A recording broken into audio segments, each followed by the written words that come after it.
Yan ba talagang pinakasalan ng CEO? Janitress vibes? Nagtawanan ng mga nurse habang may babaeng nakaluhod.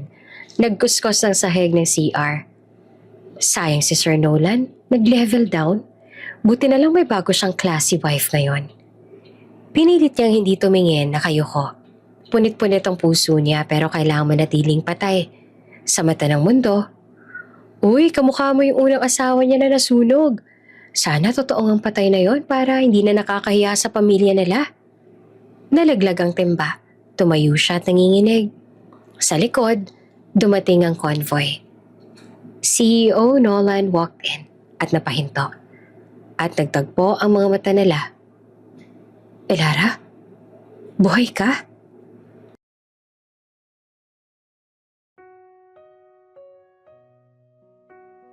Ang tunog ng violin sa loob ng Grand Ballroom ay parang bulong ng pangungutya.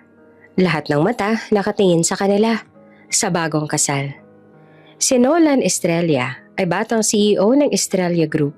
Suot ang mamahaling tuxedo, katabi niya ang babaeng pinakasalan niya kahit laban sa gusto ng lahat, si Elara. Simpleng babae mula sa probinsya.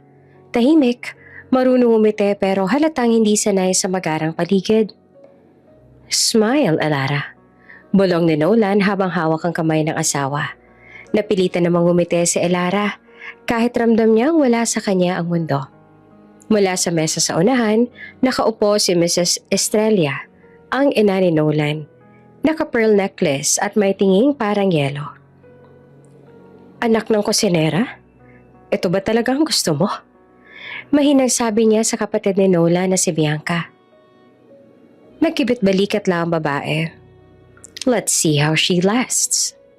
Habang nagpapatuloy ang reception, ramdam ni Elara ang lamig ng paligid. Lahat ng bisita ay formal, puro mayayaman, puro kilalang tao. Siya lang ang tila hindi nabebelong.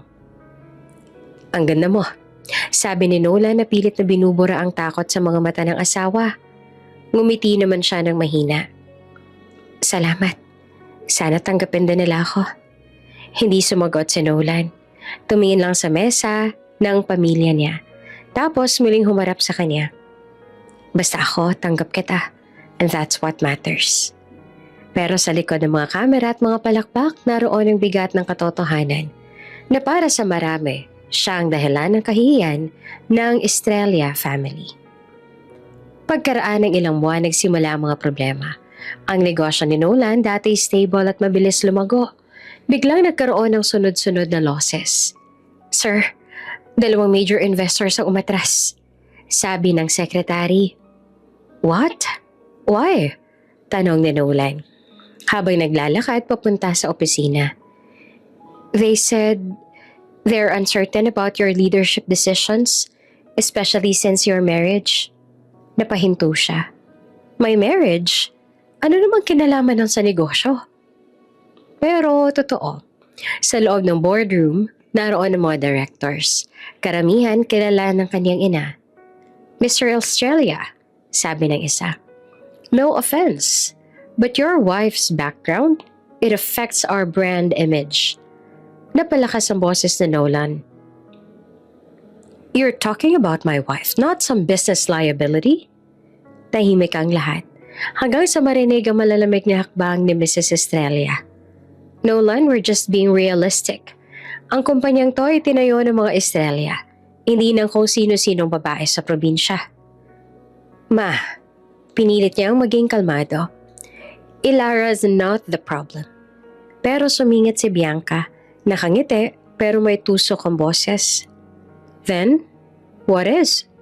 Baka malas lang talaga, kuya. Ever since she came into your life, sunod-sunod ang pagbagsak. Tahimik si Nolan, pero sa loob niya, kumukulo ang dugo.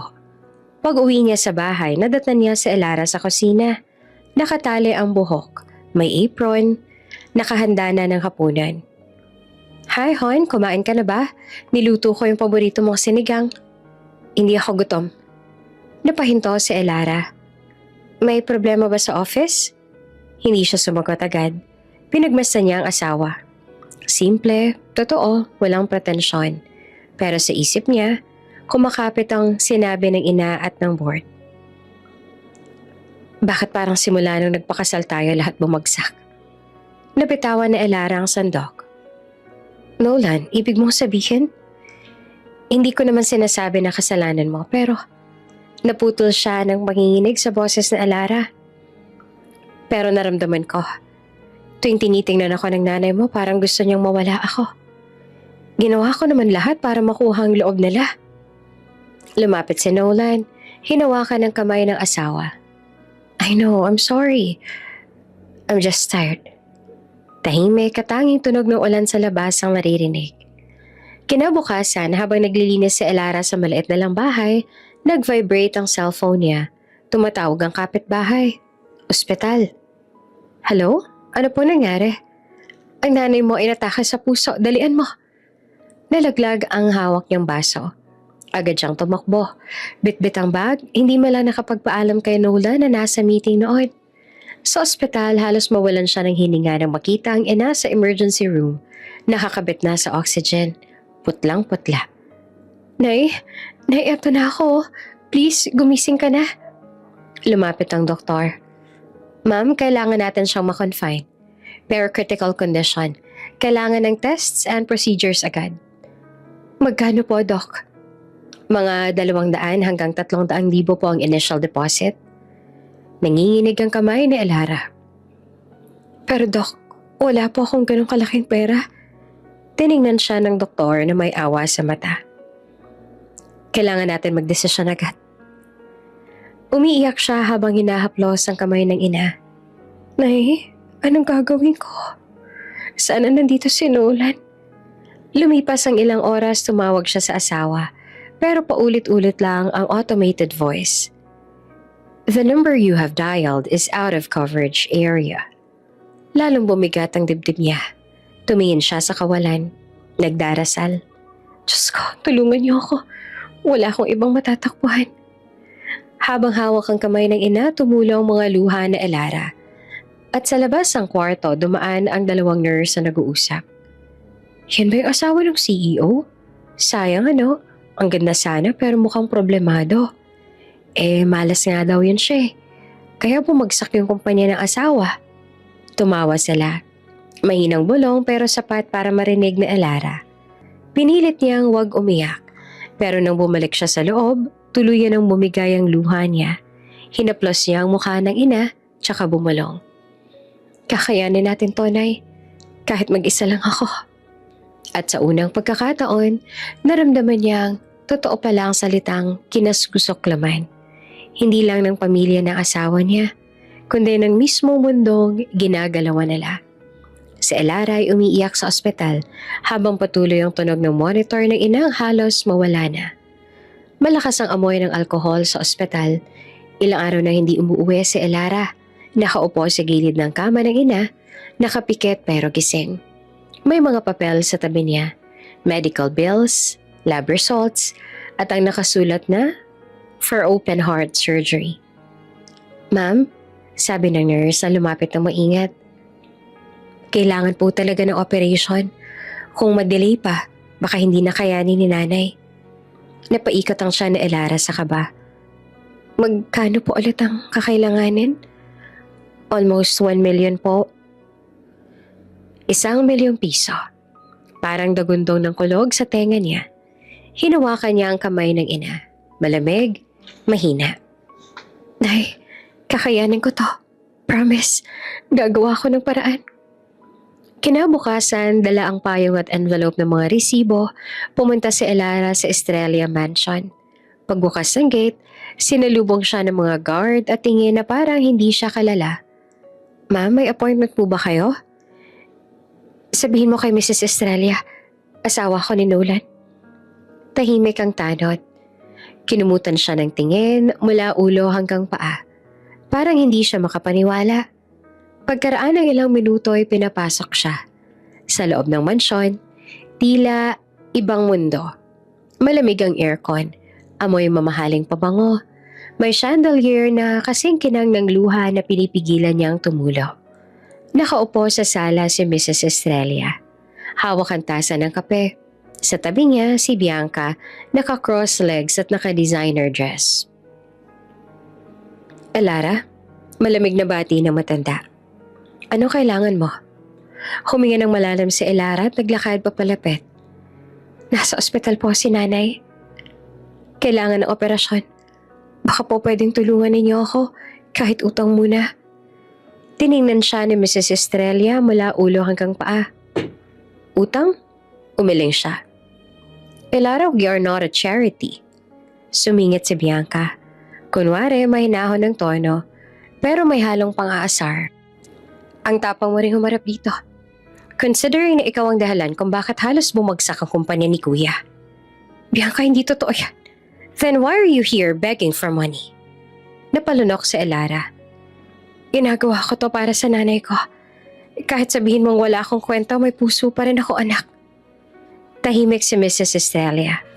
Pagkalipas ng ilang segundo, inilapag niya ang tasa ng kape. Kung gusto mo ng tulong, may paraan.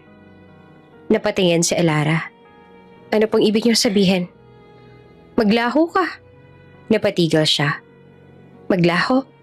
Tumayo ang matanda, lumapit sa kanya. Simula nang dumating ka, puro gulo ang buhay ni Nolan. The company, the family, the name, lahat na apektuhan. Kung talagang mahal mo ang asawa mo, umalis ka. Permanently. Humakbang siya paatras at nanginginig. Hindi niyo pwedeng hilingin yon. Ngumiti si Bianca.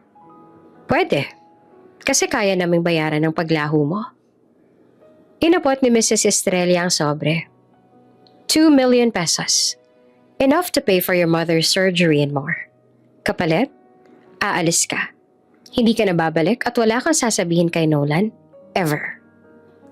Parang binagsakan ng mundo sa Elara. Totoo po ba to? Of course. Lahat legal. May pipirmahan kang kasunduan. Once you disappear, we'll handle the rest. Nakatitig siya sa sobre. 2 milyon. Enough para mabuhay ang nanay niya. Enough para mawala siya. Anong gusto mo? Tanong ni Bianca sabay ngiti. Ang pag-ibig mo o ang buhay ng nanay mo? Sa gabing iyon, umuulan ng malakas. Nakaupo si Elara sa loob ng chapel ng ospital. Tahimik, nanginginig. Sa harap niya ay may kandilang unti-unting nauupos. Diyos ko, bulong niya. Anong gagawin ko? Naalala niya ang mga sandaling kasama si Nolan. Ang mga tawanan, ang mga pangarap nila. Pero naalala rin niya ang mga tingin ng pamilya nito. Mga salita nilang humuhiwa sa puso niya araw-araw. Hawak niya sa isang kamay ang sobre ng pera. Sa kabila ng medical chart ng ina. Kung pipirma ako, mawawala ako sa buhay ni Nolan. Pero mabubuhay si nanay. Pinikit niya ang mata, tumulo ang luha. Mahal ko siya. Pero hindi ko kayang manood na mamatay si nanay. Tumayo siya, hawak pa rin ang envelope. Ito lang ang paraan. Ilang araw ang lumipas, nakalabas ang ina nila mula sa operasyon. Successful. Nakatulog ng mahimbing si Elara sa tabi ng kama nito. Pero sa loob niya, may kakaibang kirot. Bago umalis si Elara, tiningnan niya ang ina na maayos na nakasmile at mas mahinahon. Inay, okay na po kayo. Bulong niya. Halatang ramdam ang ginhawa sa puso. Napangiti ang ina at niyakap siya ng mahigpit. Tahimik naman na umalis si Elara. Dalang kapayapaan at bagong simula. Tumunog ang cellphone niya. Isang unknown number. Elara? Napahinto siya. Nolan? Babe, sorry. 3 days akong walang signal. What's happening? Ang dami kong missed calls mo. Naginig naman ang kamay niya. Wala babe, okay lang. May inasikaso lang ako. Are you sure? I'll take the next flight home. Huwag na, busy ka pa dyan. Tiningnan niya ang ina, tulog na tulog, nakangiti kahit naka-oxygen. Hindi niya sinabi ang totoo. Kinagabihan, bumalik sa Elara sa bahay nila para lang kunin ang ilang gamit. Tahimik, madilim, parang walang buhay. Bago siya umalis, tiningnan niya ang wedding picture nilang mag-asawa. Patawad, Nolan. Bulong niya. Hindi mo naman ako kayang ipaglaban, kaya ako nang aalis. Lumabas siya ng bahay, dala ang maliit na bag. Sa labas, naghihintay ang kotse ng tauhan ni Mrs. Estrella.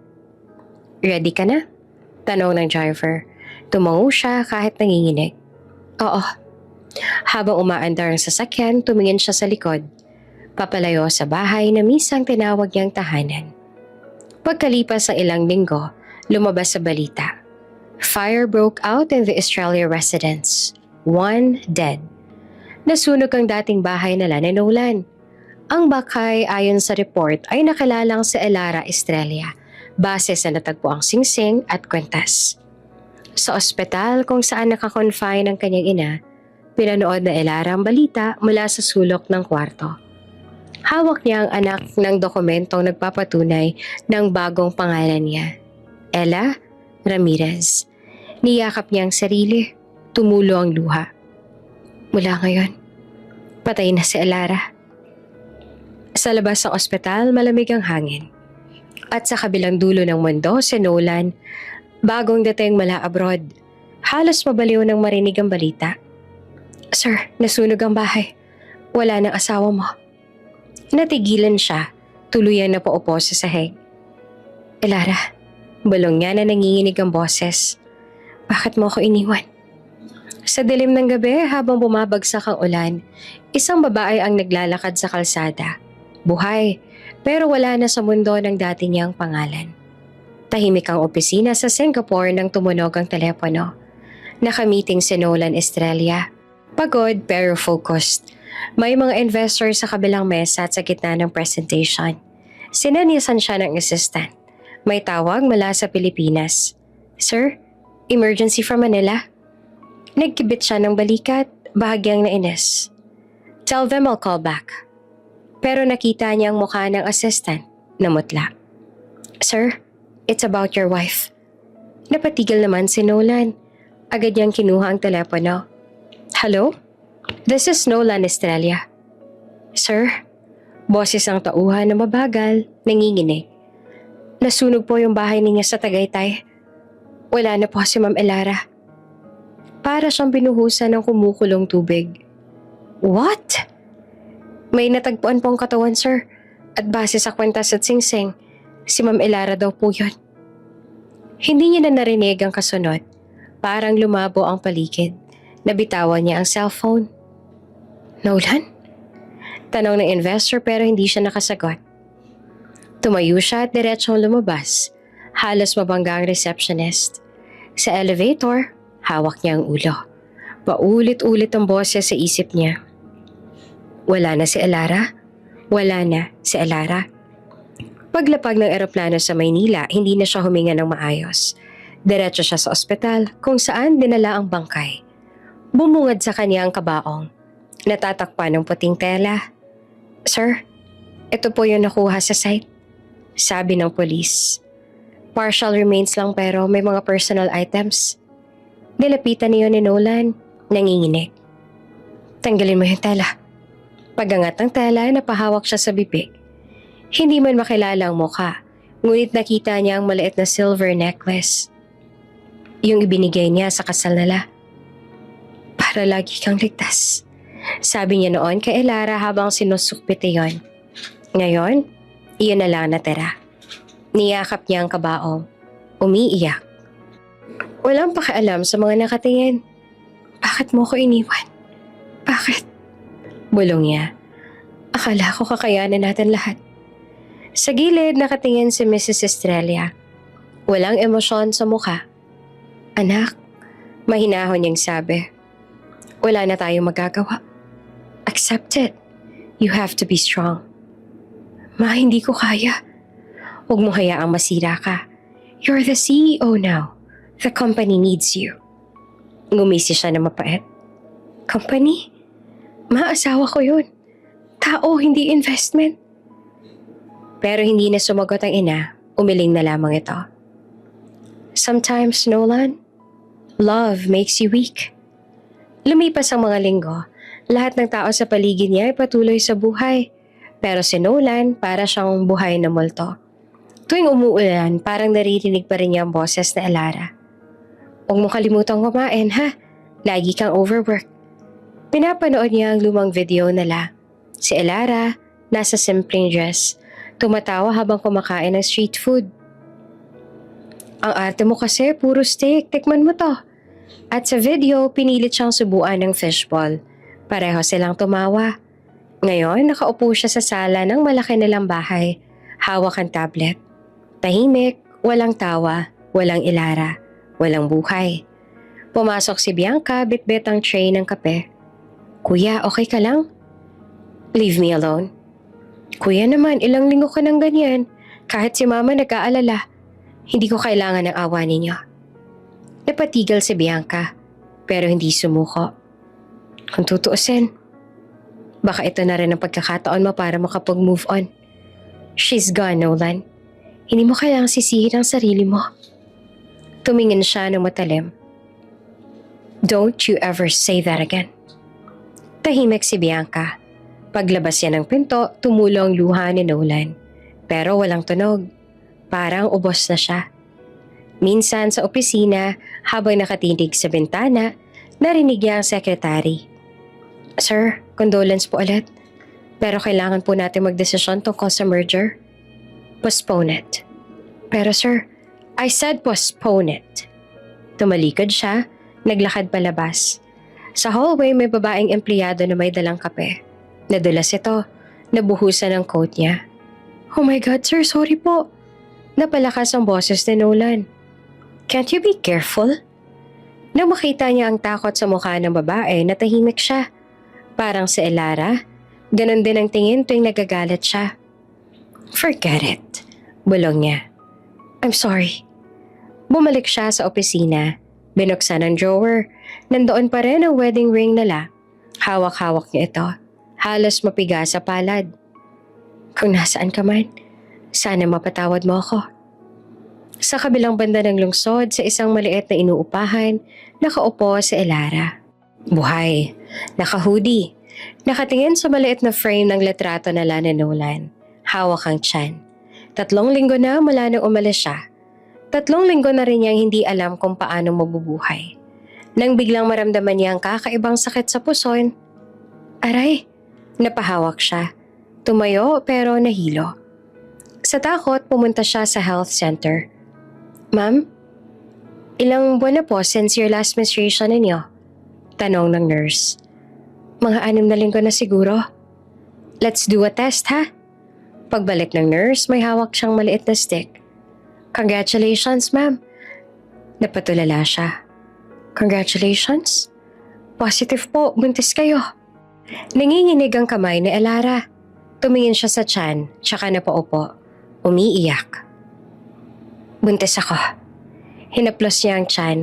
Luhaang nakangiti. Anak. Anak ka namin ni Nolan. Kahit wala na ako sa mundo niya, hindi kita pababayaan. Lumabas siya ng klinik. Tinamaan ng araw ang mukha niya. At sa unang pagkakataon, matapos ang lahat, may dahilan ulit siyang mabuhay. Hindi bilang asawa ng CEO, kundi bilang isang ina. Habang umiiyak si Nolan sa harap ng puntod na Elara, sa kabilang bayan ay isang batang buhay ang unti-unting tumitibok sa sinapupunan ng babaeng akala ng lahat ay patay na. Mainit ang hangin sa maliit na karinderyang pinapasukan ni Ella Ramirez. Ang bagong katauhan ni Elara Estrella. Suot niya ang simpleng uniforme. Kulay maroon na polo at itim na apron. May tatak na Chick Boy Express. Ella, bilisan mo dyan. May bagong order sa table 3. Sigaw ng kasamahan niyang si Joy. Oo na, girl. Sagot niya habang pinupunasan ng pawis sa noo. Tulad ng dati, sanay siya sa trabaho. Pero iba ngayon, mabigat ang tiyan niya. Mahigit 7 buwan na nang nagdadalang tao. Tuwing tumatayo siya, naramdaman niya ang kirot sa likod. Ngunit tiniis niya iyon. Kailangan niya ng pera. Wala siyang pamilya. Wala siyang kakampi. Sa bawat hinga, dala niya ang bigat ng nakaraan. Ang apoy, ang pagkawala, at ang buhay na piniling itago.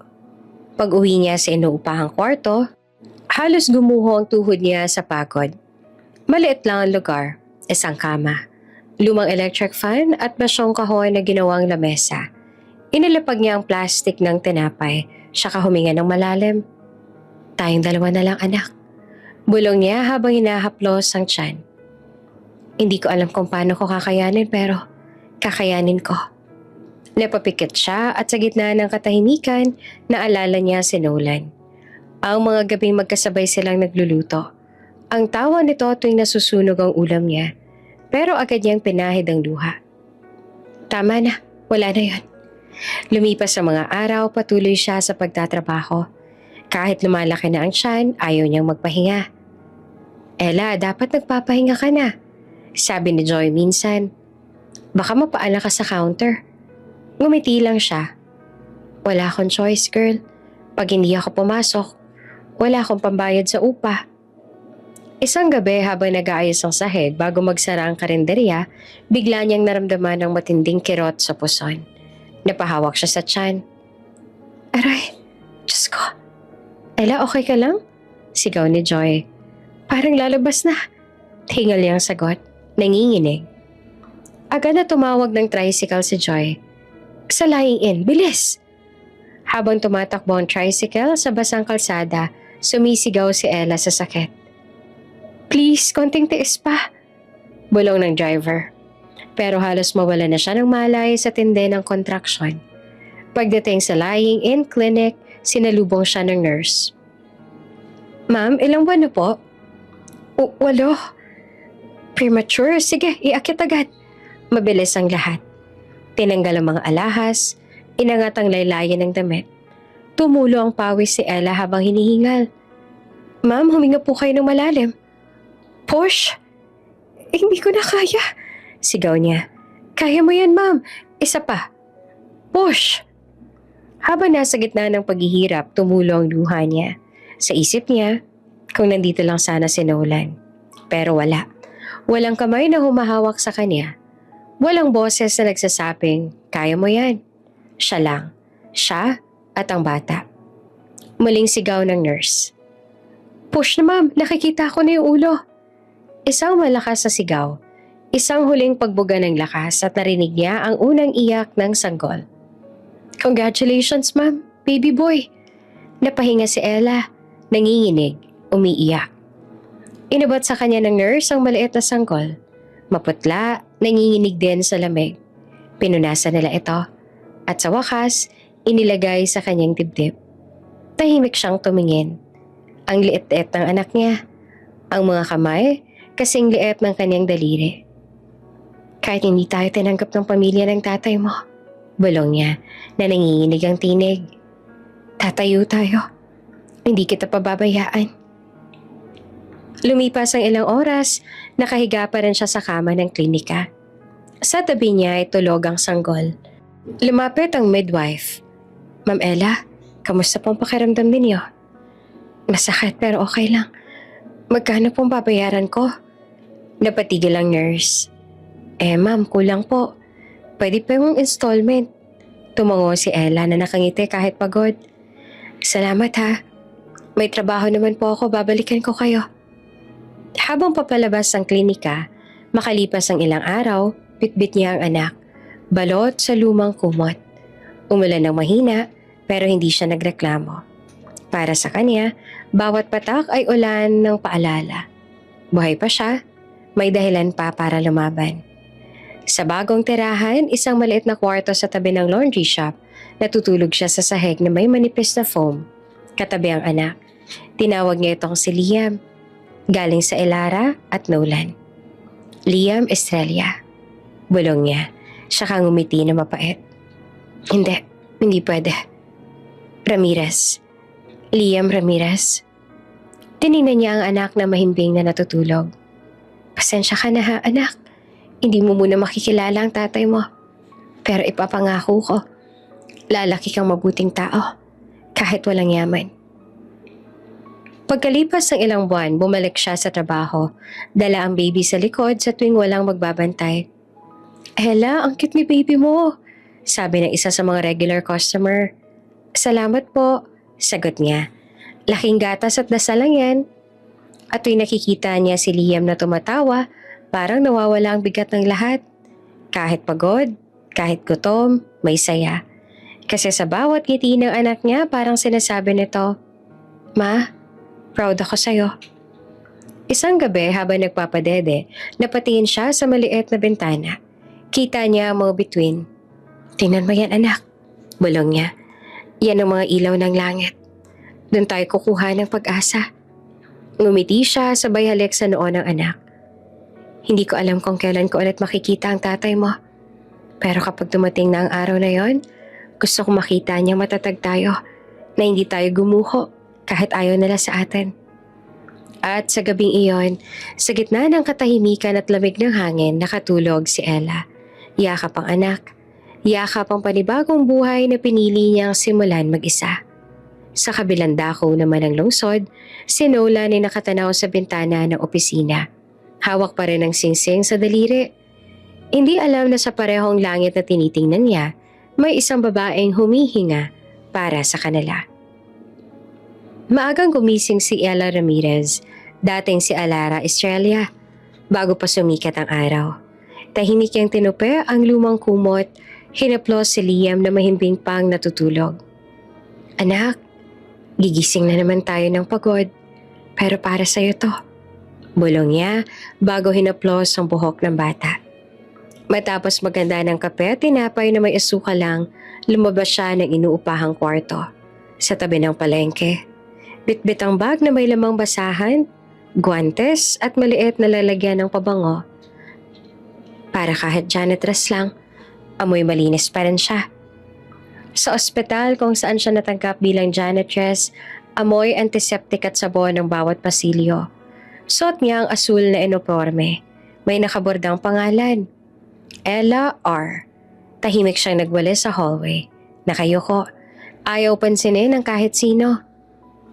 "Good morning, ma'am." Bati ng isang nurse sa palaging mabait. "Good morning po," sagot niya na may ngiti kahit pagod. Habang naglilinis ng sahig, napapatingin siya paminsan-minsan sa mga batang pasyente.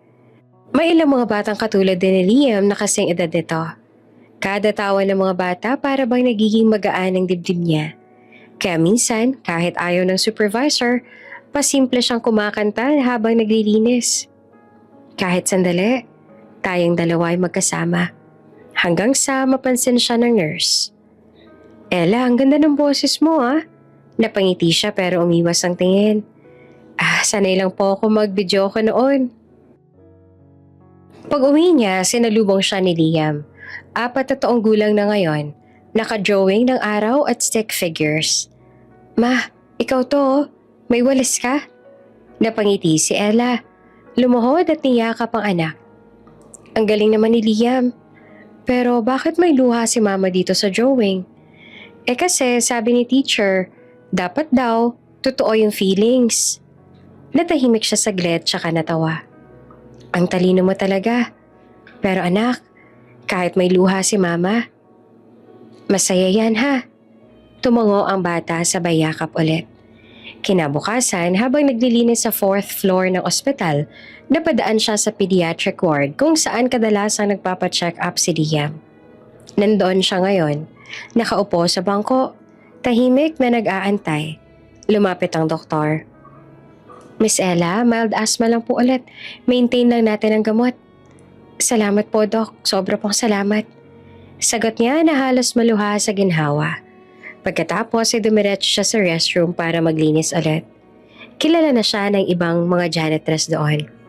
"Uy, Ella, may bagong boss daw sa admin. Mukhang pogi ah." Napailing siya. "Hindi ko na panahon yan, girl. Trabaho muna bago kilig." Tawanan ng mga kasama. Pero sa loob-loob niya, wala na talaga siyang lakas para sa pag-ibig. Isang hapon, habang nagmamop ng sahig sa main lobby, biglang sumigaw ang head nurse. "Mga staff, papunta ang VIP. Linisan lahat, mabilis." Nagmadali naman si Ella. Pinunasan ng tiles, inayos ang mga upuan. Maya-maya ay bumukas ang glass doors. Pumasok ang grupo ng mga naka-business attire, mga sponsor ng ospital, at sa gitna nila, isang babaeng nakaputing dress. May bitbit na designer shopping bags at sunglasses kahit nasa loob ng building. "Si Ma'am Carla yan," bulong ng isang nurse. Asawa ng bagong major investor. Napatingin si Ella kahit pilit niyang iniiwas ang tingin. "Carla, Kilala niya ang pangalang iyon. Ang babaeng gusto ng ina ni Nolan na dati ay pakasalan. Kinabog ang dibdib niya, kaya mabilis siyang umatras. Pero habang nagpupunas ng sahig, tumigil si Carla sa harap niya. "Excuse me?" sabi nito na malamig ang tono. "Miss, basang-basa yung part na to, baka madulas ako." Agad na yumuko si Ella. "Pasensya na po, ma'am. Pupunasan ko po ulit." Hindi siya tumingin, pero ramdam niya ang mabangong amoy ng mamahaling pabango. "Next time, be more careful," sabi ni Carla bago muling naglakad. May kasunod na staff na buhat ang mga shopping bags. Pagkalampas ng grupo ay napalunok si Ella. Tila bumalik lahat ng alaala. Ang mansyon, ang mga salita ng biyanan, ang mga gabi ng pagluha. Pero pinigilan niyang manginig. Hinawakan niya ang basahan, pinunasan ulit ang sahig, at mahina niyang sinabi, "Basahan lang to. Pero itong sandata ko ngayon." Nang matapos ang shift, umupo siya sa kantin. Tahimik na kumakain ng tinapay. Lumapit si Joy, isa ring janitress at naging kaibigan niya sa ospital. "Girl, napansin mo ba yung sosyal na babae kanina? Grabe no, ang daming bitbit. Pa-Dubai pa raw next week." Napatawa si Ella ng pilit. "Oo nga, iba talaga pag may pera." "Pero ikaw din, Ella," sabi ni Joy. "Iba rin ang tibay mo. Kung ako yan, baka sumuko na ako." Ngumiti siya kahit may luha na sa gilid ng mata. "Hindi ako pwedeng sumuko. May batang umaasa sa akin." Pag-uwi, nadatan niyang tulog si Liam. Yakap ang stuffed toy na binili niya sa ukay. Umupo siya sa gilid ng kama. Hinaplos ang pisngi nito. "Anak," bulong niya. "May mga taong pinanganak na hawak ang ginto. At may mga tulad natin, hawak ang basahan. Pero tandaan mo anak, hindi yan kahihiyan." Huminga siya ng malalim. Tumingin sa bintana kung saan kita ang mga ilaw ng syudad. Basta marangal ang pinaghirapan, mas may halaga yan kesa sa kahit anong alahas. Kinabukasan habang naglilinis ulit sa lobby, narinig niya ang mga nurse na nagbubulungan. "Si Ma'am Carla, pa-Dubai trip na raw next week. Shopping galore." Napatingin si Ella sa pinto ng ospital at sa isang iglap dumaan si Carla. Nakatas ang kamay na may suot na malaking engagement ring. May kasamang lalaki. At doon huminto ang mundo ni Ella. Kasi ang lalaking kasama ni Carla ay si Nolan. Mainit ang hapon sa ospital pero hindi iyon ang nakapainit sa dibdib ni Nolan. Pumasok siya sa lobby. May hawak na folder ng medical reports. Nakasuot ng crisp white shirt at itim na pantalon. CEO mode sa bawat galaw. Ngunit sa sandaling napadaan siya sa hallway, naputol ang kanyang lakad. Tahimik siya nakatayo. Ang tingin ay nakadikit sa isang janitress na nagwawalis ng sahig. Sa simula, simpleng tingin lang. Parehong postura. Parehong lakad, pero habang lumalapit siya, ramdam niya ang kilabot sa bawat galaw. Hindi pwede. Patay na siya. Bumulong siya sa sarili. Nanginginig ang boses. Ngunit kahit iniisip niya yon, tumulo ang luha sa mata niya. Parehong buhok, parehong mata, parehong galaw ng katawan ni Alara. Ang babaeng iniwan niya sa apoy. Ang babaeng pinaniwala niyang patay na. Si Ella, napansin na siya ni Nolan at agad na umiling. Hindi pwedeng makita niya ako. Bulong niya sa sarili habang dahan-dahan nagtatago sa likod ng cleaning cart. Ang puso niya ay tila gustong sumabog. Bawat hinga ni Nolan, bawat hakbang ay parang nagbabalik ng alaala. Ang mga gabi nila, ang mga tawa, ang mga simpleng hapunan. Si Ella hindi niya kayang lumabas at harapin ng lalaking matagal niyang minahal. Hindi ka pwedeng makita. Hindi ngayon. Bulong niya na nanginginig, hawak ang basahan sa kamay. Si Nolan hindi naman makapaniwala sa sarili. Alara? Ngunit habang nakatingin siya kanina sa janitress ay nagduda siya. Sigurado ba ako? Totoo ba ito? Napansin niya ang parehong galaw, parehong posture, at ang kakaibang kilay na dati niyang minahal. Pero bakit siya nagdududa? Parang ilusyon lang ito. Isang multo ng nakaraan. Si Ella nakatago sa cubicle, patuloy na humihinga ng malalim. Nakikita niya ang bawat galaw ni Nolan mula sa pagitan ng cleaning cart at cubicle wall. Ang damdamin niya ay halo-halo. Takot, galit at lungkot.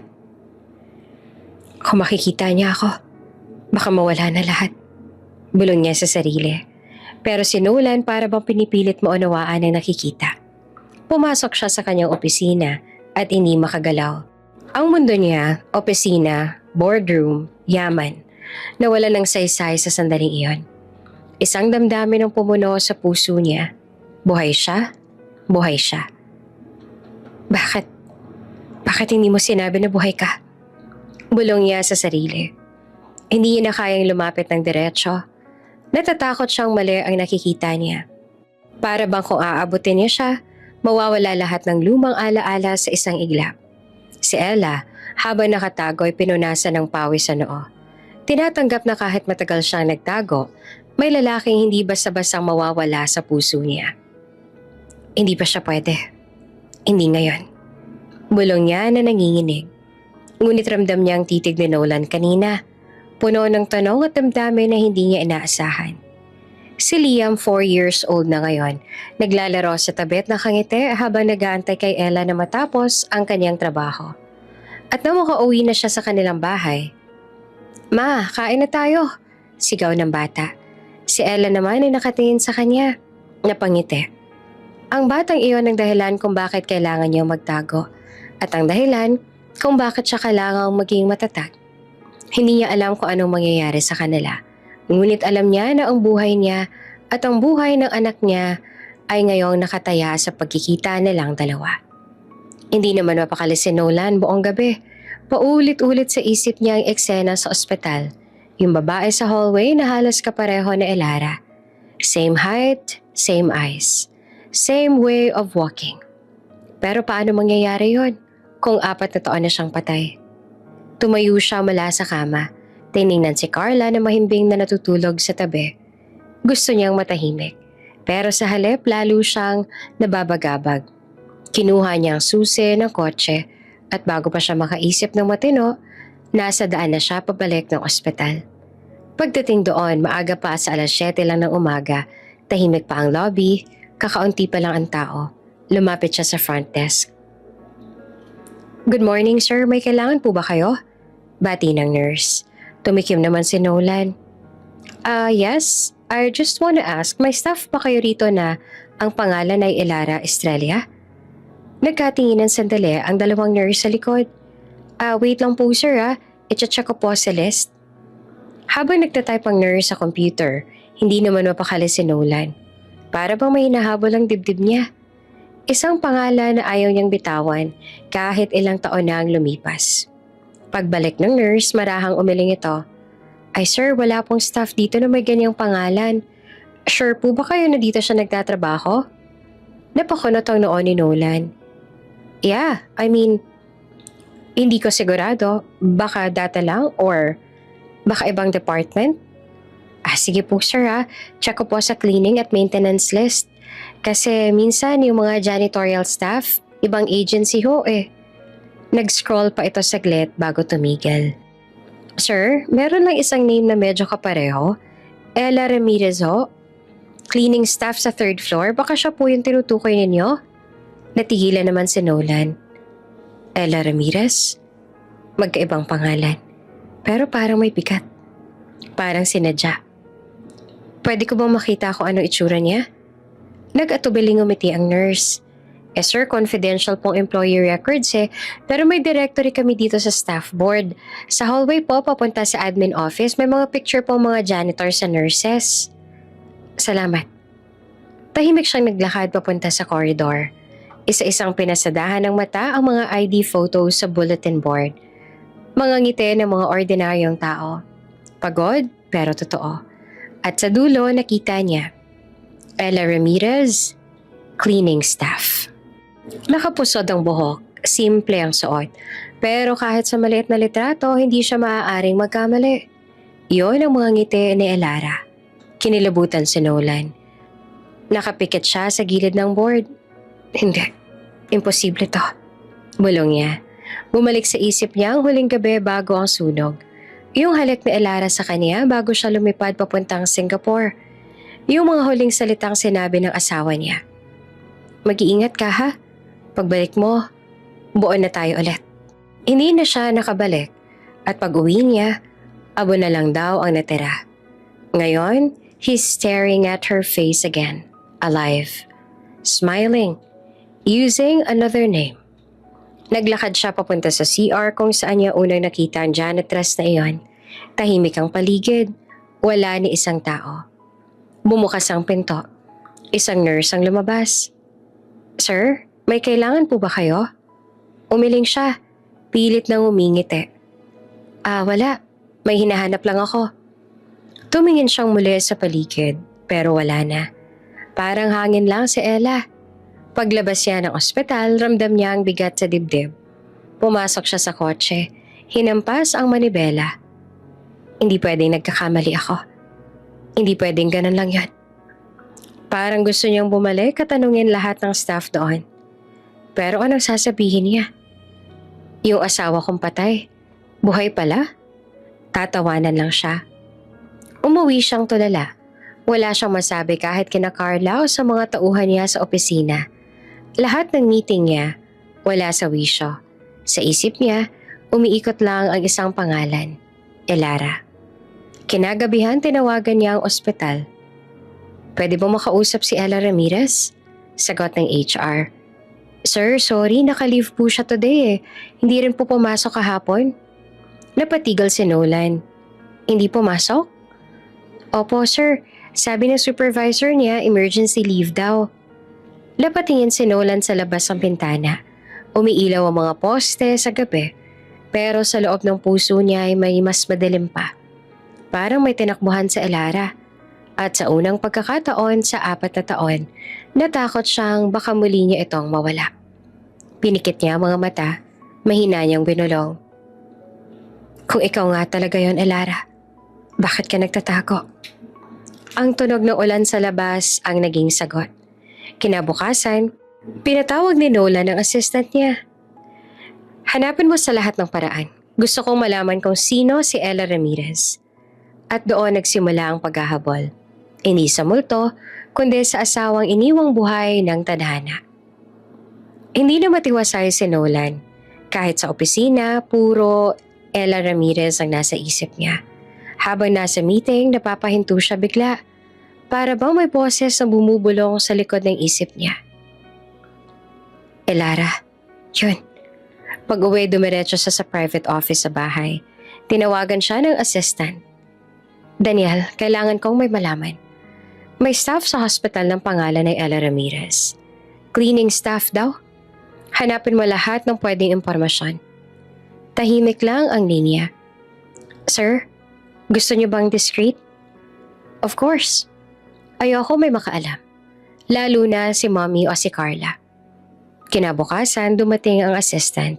May dala itong folder. Sir, ito lang po yung nakalap namin so far. Agency hired lang siya. Wala akong masyadong background. Binuksan ni Nola ng folder. Simpleng form lang ang laman. Pangalan, edad, address. Ella Ramirez, 26 years old. Address, Santa Lucia Compound, Building C. Walang family listed. Walang emergency contact. Walang picture maliban sa ID shot. Check mo ang CCTV ng hospital. Lahat ng araw na pumasok siya. Gusto ko lang makita. Nagpa-access si Nolan gamit ang kakilala sa management board ng ospital. Ilang oras lang, nakaupo na siya sa harap ng computer screen. Fast forward, rewind, pause. Paulit-ulit niyang pinapanood. At ayun, sa isang clip nakita niya si Ella. Bitbit ang mop at timba, palabas ng banyo. Yumuko ito, pinunasan ng sahig. Tapos ay tumingin saglit sa hallway. Ang titig na iyon ay malambot pero may lungkot. Yon ang titig ni Elara. Napakapit si Nolan sa mesa. Parang gusto niyang pasigawan ng monitor. Sabihin mo na kasi kung ikaw yan. Pero sa ibang frame biglang nawala si Ella. Wala sa records. Kinabukasan, parang wala. Tinawagan niya ulit si Daniel. Sir, chinecheck na rin namin yung agency pero sabi nila, temporary lang daw yung mga staff na pinapadala nila. At sir, anong at? Yung address po niya, fake. Wala pong ganung building sa Santa Lucia compound. Tahimik si Nolan. Ilang segundo siya bago nakasagot. Okay, hanapin mo pa rin. May paraan yan. Kinabukasan, pumunta siya mismo sa ospital. Ayaw niya nang maghintay. Pagdating niya, nilapitan niya ang head nurse. Hi, I'm looking for one of your staff, Ella Ramirez. She worked here. Cleaning department. Yes sir, pero nag-resign na po siya last week. Hindi na bumalik eh. Bakit po? Ay, hindi bale. Mabilis siyang sagot. May naiwan ba siyang file o record? Sir, confidential po, pero kung may incident report, baka meron sa HR. Dumiretso siya sa HR department. Habang naghihintay, parang mabigat ang hangin sa dibdib niya. Bakit ka nagtatago, Elara? May lumabas na staff na may hawak na lumang brown folder. Sir, ito lang po yung naiwan. Old record kasi hindi pa na-archive. Binuksan ni Nolan. Simpleng log sheet, mga dates, oras ng duty at ilang perma. Pero may isang papel na naipit sa likod. Isang old medical referral form. Nakakunot ang noon ni Nolan habang binabasa. Patient, Ella Ramirez. Purpose, pediatric check-up, 4 years old, male. Nabura ang lahat ng ingay sa paligid. Tumingin siya sa date. 2 buwan bago niya unang makita si Ella sa hallway. May bata. Kumalabog ang puso niya. May anak siya. Mahina niyang bulong. Muling bumalik sa isip niya ang gabing nasunog ang bahay nila na Elara. Kung si Ella ay si Elara, ibig sabihin, tumayo siya at nanginginig ang kamay. Pwede ka ba makita yung CCTV ng araw na yan? Yung pumunta siya rito para sa check-up? Umiling ang staff. Sir, luma na po, na-overwrite na siguro. Napahawak siya sa ulo. Tila binabayo ng katotohanan. Habang nakaupo, paulit-ulit lang sa isip niya ang image ng isang babaeng may hawak na bata. At ang pangalan, Ella Ramirez. Pag-uwi niya, sinubukan niyang itulog. Pero sa bawat pikit ng mata, si Elara ang nakikita niya. May bitbit na maliit na kamay. May ngiti sa labi, buhay. Kinabukasan, nagpa siyang kumilos. Tinawagan niya si Daniel. Daniel, last favor. I want all records sa mga pediatric appointments itong nakaraang buwan. Hanapin mo kung may dumating na babae. Around mid-20s, may kasamang batang lalaki. Copy, sir. Habang naglalakad si Nolan sa veranda ng opisina, napatingin siya sa langit. Ang hangin malamig, pero ang dibdib niya mainit, mabigat. Sa unang pagkakataon, naramdaman niyang malapit na siya sa katotohanan. Isang katotohanang ilang taon niyang inilibing kasama ng abo ng asawa niya. Bumulong siya, halos pabulong sa sarili. Kung anak yun ni Elara, huminto siya at huminga ng malalim. Ibig sabihin, anak ko yun. At doon siya napaupo, nanlambot, habang pumapatak ang luha sa kanyang kamay. Sa sulok ng desk na iwan ang lumang form na may malinaw na sulat kamay. Mother's signature, Ella R. At sa ilalim noon may bakas ang luha na tumama sa tenta. Hindi naman makapaniwala si Nolan sa natuklasan niya sa lumang records at mga informant. Nagkaroon sa Elara ng anak. Isang bata na ngayon ay 4 na taong gulang na. Lumipad sa isip niya ang mga alaala. Ang sunog, ang pagkawala ni Elara. Ang hapdes sa dibdib niya noong araw na yon. Kung siya si Elara, anak ko yon. Bulong niya sa sarili na parang ang lahat ng sakit, lungkot at pagkabigo ay biglang bumabalik ng mas matindi. Habang pinipilit niyang pag-isipan ng susunod na hakbang, biglang lumapit si Carla, ang bago niyang asawa. Good morning, Nolan. Bakit parang distracted ka? Tumangulang siya, pilit na ngumingiti. Carla, hindi to tungkol sa'yo. Pero may mga bagong impormasyon lang na kailangan kong ayusin sa isip ko. Information? Singhal niya na may halong galit at sama ng loob. Tungkol sa janitress na nakita mo sa ospital. Si Ella Ramirez? Tumigil si Nolan sa paglalakad at tumigil sa kanya. Hindi mo ba naiintindihan? Hindi ko siya basta nakikita lang. May anak pala siya, Carla. Anak niya. Napatingin si Carla at halatang hindi makapaniwala. Bakit ba obsessed ka sa janitress na yan? Seryoso ka ba, Nolan? Hindi ito obsession. Sigaw niya na halos, buhay to. Kung buhay siya, may anak siya. Posibleng anak ko. Oops!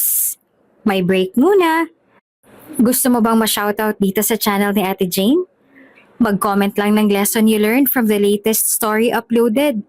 Dahil pipili kami ng isang best comment of the day para i-shoutout sa susunod na upload. Kaya huwag kalimutang mag-iwan ng lesson you learned after you watch this video. Maraming salamat!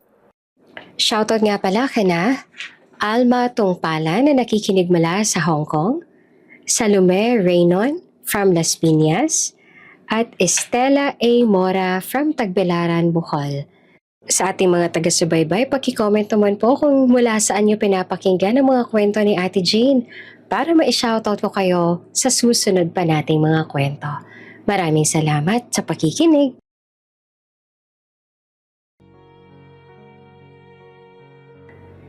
Hindi naman makapagsalita si Carla. Halatang nabigo siya at nasaktan. Alam mo, Nolan, minsan kailangan mong bitawan ang nakaraan.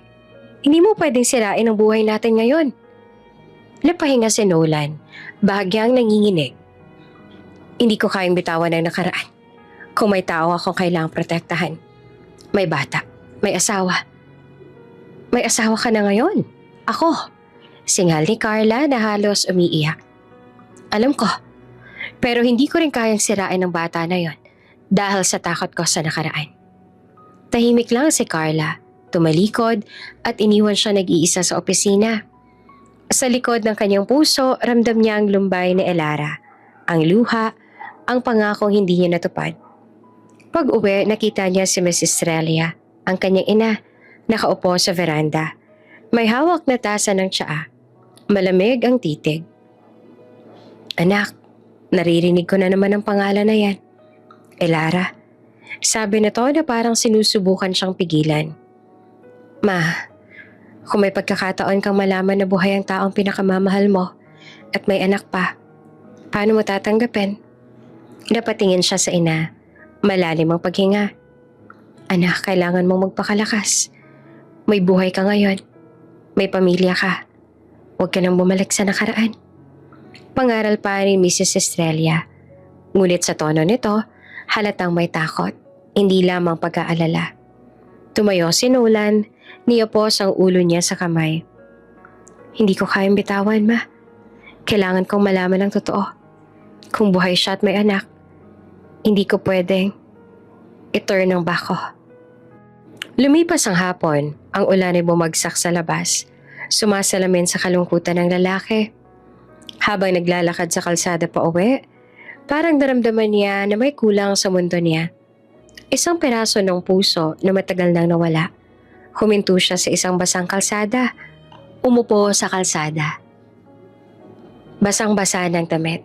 Lumuhod siya. Hawak ang folder na may lumang records ang bata. Hawak din ang alaala na Elara. Hindi ko kayang mawala ka ulit, Elara. At hindi ko kayang mawala ang anak mo. Bulong niya. Luha at tubig ang mga mata. Ang ulan ay nagpatuloy sa pagpatak, tila nakikiramay sa kanyang lungkot. Para bang bawat patak ng ulan ay luha niya rin. Luha ng panghihinayang. Luha ng pagmamahal. Luha ng pananabik sa pag-asa. At doon sa gitna ng basang kalsada, napaiyak si Nola ng buo. Hindi bilang CEO, hindi bilang asawa, kundi bilang isang ama at isang taong muling bumuhay sa alaala ng pag-ibig. Sa tabi ng kalsada napadaan ang isang puting van. Sa loob ay may babaeng nakasilip sa bintana. May hawak na batang lalaki. Kahit sandali lang silang nagkatinginan, sapat na iyon para maramdaman ni Nolan na hindi siya nag-iisa sa paghahanap ng katotohanan. Tahimik ang maliit na inuupahan. Ang hangin sa labas ay malamig at ramdam ang bigat ng bawat segundo. Biglang pumasok ang ina ni Nolan. Mrs. Estrella, kasama si Bianca, kapatid ni Nolan. Nakatayo sila sa sala, elegante, maayos at halatang may intensyon. Elara, panimula ng kanyang ina, malamig ang tono. Tumanggi ka or mawawala ka ulit? This time, forever. Nakatitig si Elara, mahigpit na niyakap ang anak niya sa braso. Ang maliit na katawan ni Liam ay kumakapit sa kanyang leeg. Param alam ang bigat ng sitwasyon. Si Bianca ay nakapako ang mga mata, halatang galit at mayabang. Ano na lang kaya sasabihin ni Nolan pag nalaman niya tinanggap mo ang pera namin noon? Aba, Elara, nakakalungkot isipin. Dagdag niya, may halong pananakot sa tono. Huminga ng malalim si Elara, nanginginig ang boses. Hindi ko naman ginawa yun para sa sarili ko. Ginawa ko lang to para sa buhay ng nanay ko. Sagot niya na halos umiiyak. Ngunit ramdam niya ang guilt trip. Ang presensya ng ina at ng kapatid ng asawa niya ay parang hangin na nagtutulak sa kanya sa gilid ng takot. Lumapit si Bianca. Halatang gustong takutin siya. Makinig ka sa amin. Isa ka lang pagkakataon. Tumanggi ka sa lahat ng relasyon sa pamilya namin. O mawawala ka ulit. Tapos na ang lahat, Elara. Ngunit sa mata ni Elara may apoy ng determinasyon. Hindi siya titigil sa proteksyon ng bata. Alam mo, Elara, patuloy ni Bianca, medyo matapang at may halong pananakot. Alam namin ang sekreto mo noon. Ang pera na tinanggap mo para sa buhay ng nanay mo. Hindi mo pwedeng itago sa amin magpakailanman. Mag-isip ka. Ano na lang kung malaman ni Nolan? Tahimik si Elara. Pumikit siya saglit. Pinipilit pigilan ng luha. Pero sa puso niya, malinaw ang desisyon. Hindi niya pwedeng iwan ang anak niya at hindi niya pwedeng iwan ang sarili niya. Tumayo siya, dahan-dahan. Pinapakita ang lakas kahit nanginginig ang katawan. Huminga siya ng malalim. Humarap sa dalawang babae na tila pinarurusahan siya sa bawat kilos niya. Hindi ko siya iiwan. Mahina pero matatag niyang sagot. Ang anak ko ang buhay ko. At kahit anong pilit yung takutin ako, hindi ko siya papabayaan. Napatingin si Mrs. Estrella sa anak na Elara. Halatang naiinis at naguguluhan sa lakas ng loob ng babae. Alam mo, Elara, hindi mo pwedeng sirain ang lahat ng ginawa namin para sa kumpanya at pamilya mo. Sabi ng ina, ngunit si Elara buong puso niyakap ang bata. Napangiti at nanginginig sabay bulong. Ayoko mawala si Nolan. Tahimik ang lahat. Ang lamig sa paligid, ang malakas na tibok ng puso ni Elara at ang maliit na bata na mahigpit na kumakapit sa kanyang leeg. Ang guilt trip na ipinapakita ni na Mrs. Estrella at Bianca ay tumama. Pero hindi nito mababago ang desisyon ni Elara. Hindi niya naiintindihan. Bulong niya na halos para lang sa sarili. Hindi siya numero lang sa laro niyo. Hindi siya bagay na pwede niyong manipulahin. Siya ang dahilan kung bakit nandito pa ako. Siya ang dahilan kung bakit hindi ako titigil. Si Bianca ay napatingin sa kanya. Halatang naguguluhan sa determinasyon ni Elara. Si Mrs. Estrella naman, pinipilit ipakita ang kapangyarihan ng pamilya. Ngunit sa likod ng titig, halatang may pag-aalala din. Ang bata, si Liam, ay nakatingin sa paligid. Hindi nauunawaan ang bigat ng tensyon sa pagitan ng mga matatanda. Ngunit ramdam niya ang pagmamahal ng ina sa bawat galaw. Si Elara naman nanginginig sa emosyon. Pinipilit ipakita ang tapang.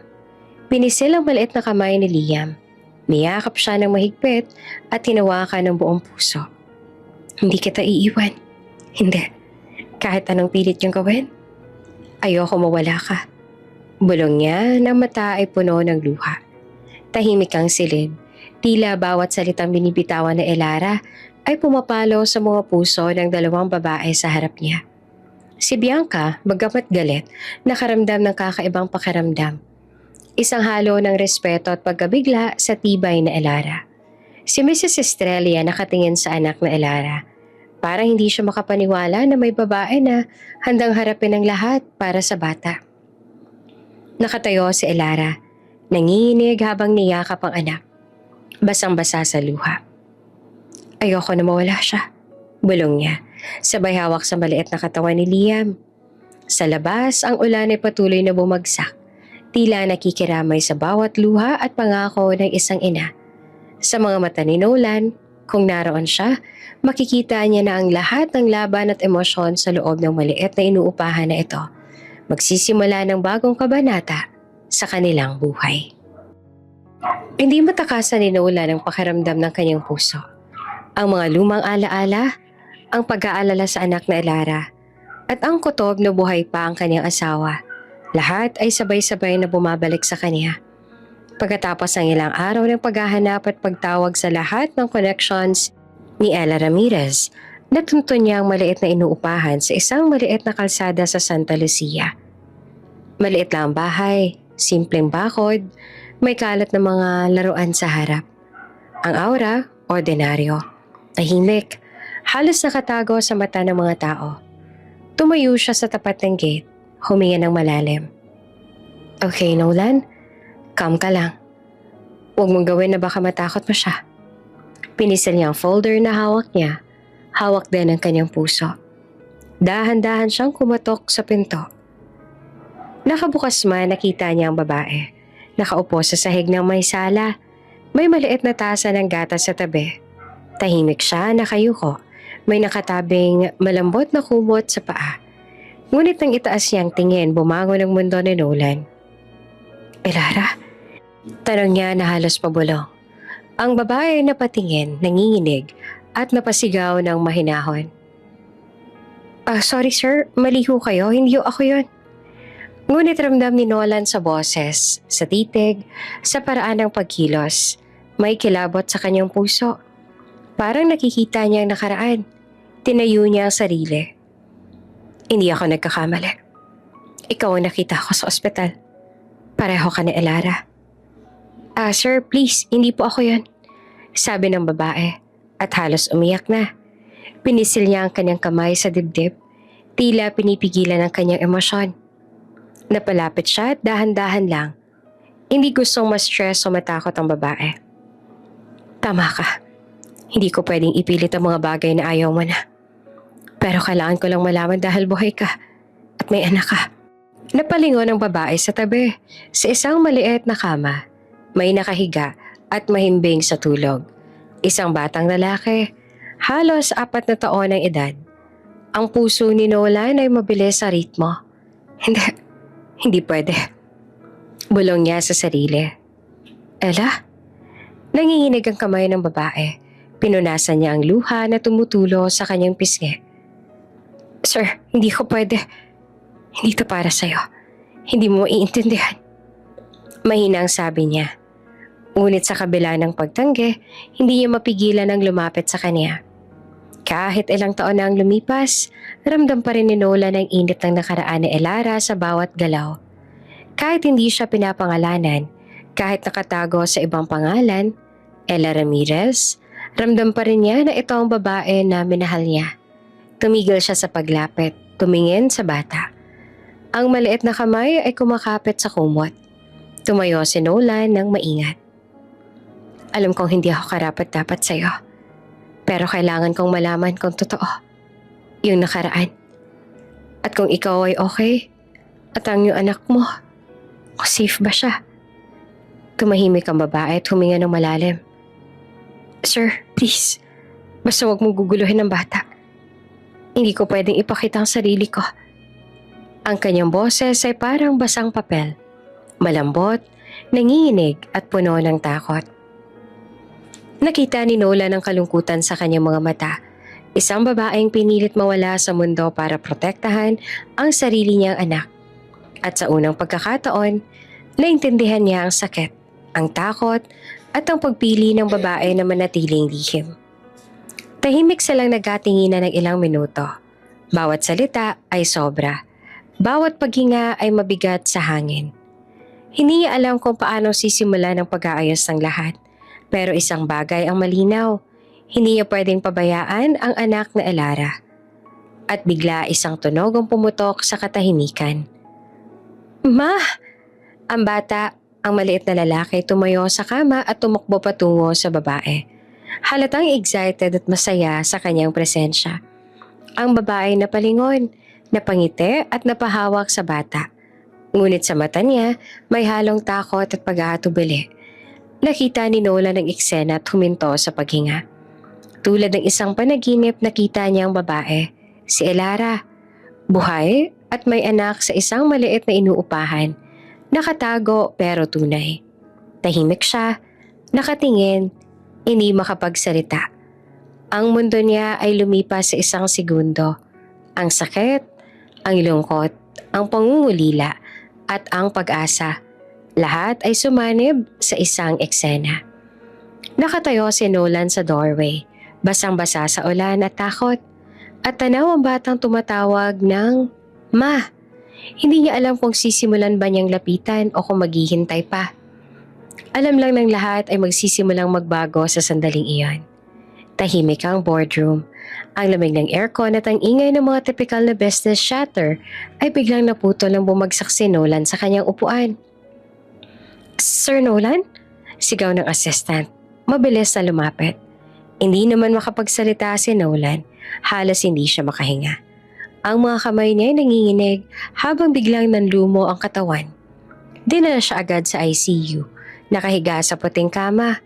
Mga electrodes at tubes na nakadikit sa katawan niya. Ang emergency team ay abala. Halos bumigat ang oras sa bawat segundo. Habang nakahiga, hawak ni Nolan ang kamay niya. At sa isip niya, isang kakaibang pangambang bumalot sa puso niya. Ang mundo ay tila nag-iba.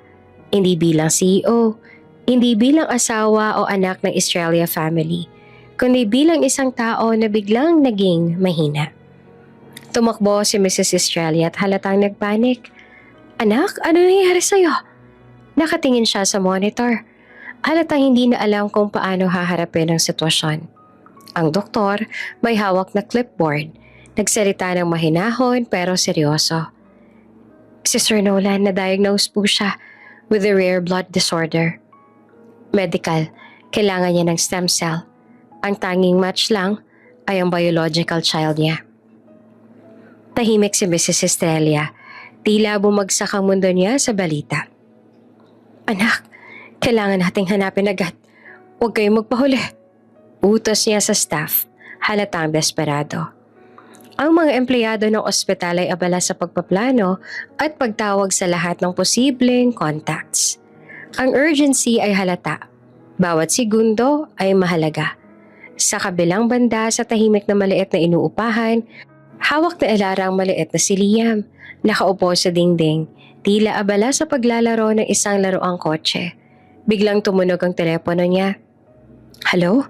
Saglit na nanginginig ang boses niya. Miss Estrella, nandito po kami sa ospital. May emergency po kay Sir Nolan. Kailangan namin ng biological child niya. May anak po kayo, diba? Napikit si Elara. Ang mundo ay bumaligtad sa loob ng isang segundo. Ang anak niya, ang pinakamahalaga sa kanya, ay kailangan para iligtas ang ama na si Nolan. Ang lalaki na dati niyang minahal. At sa kabila ng lahat, ang ama rin ng kanyang anak.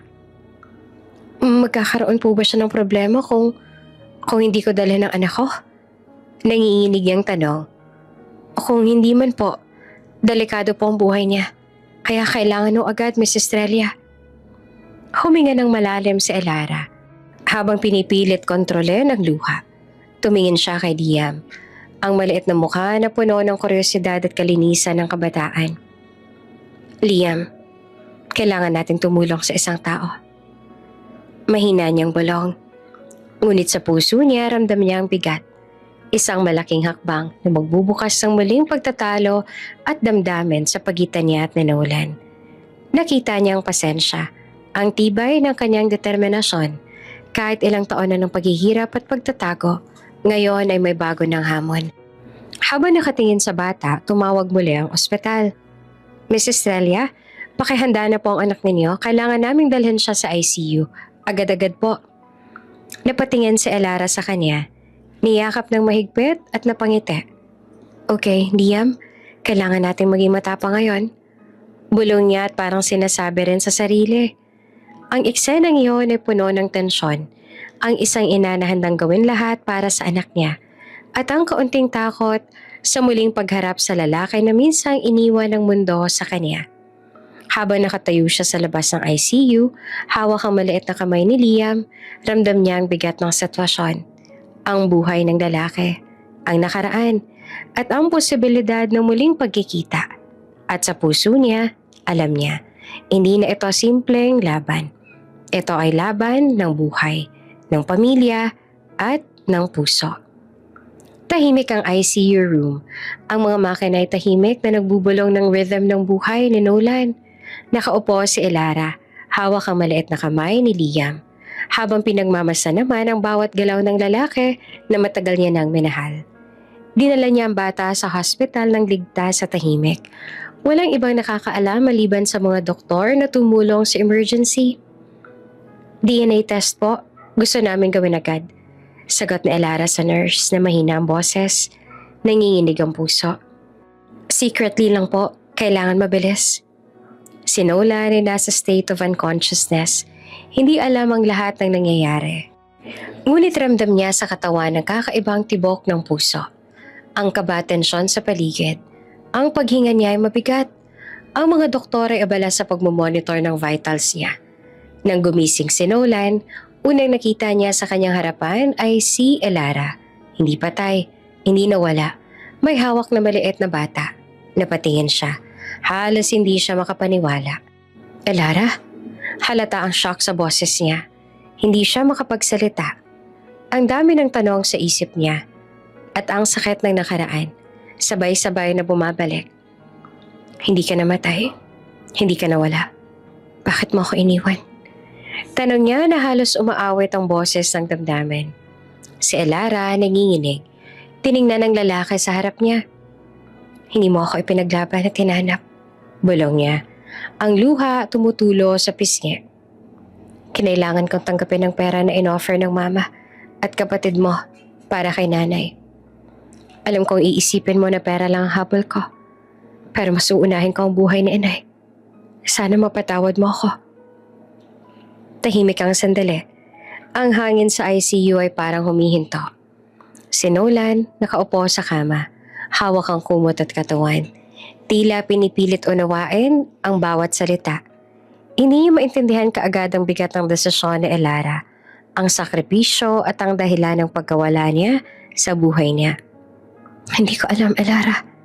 Mabagal niyang bulong, halatang naguguluhan sa dami ng emosyon. Ngunit ramdam naman niya ang sincerity ng babae sa harap niya. Hindi ito laro. Hindi ito panloloko. Ito ay buhay, pagmamahal at sakripisyo. Dahan-dahan inilapit ni Elara ang bata. Liam, ito ang papa mo. Mahina ngunit malinaw ang boses niya. Ang maliit na lalaki ay tumingin sa kanya, kumapit sa kamay ni Elara at nakangiti nang walang pag-aalinlangan.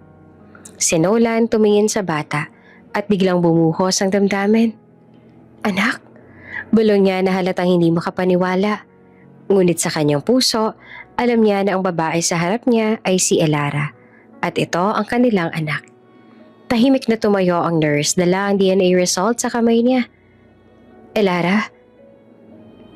Sir Nolan? Mahinang simula. Lumabas sa po ang resulta.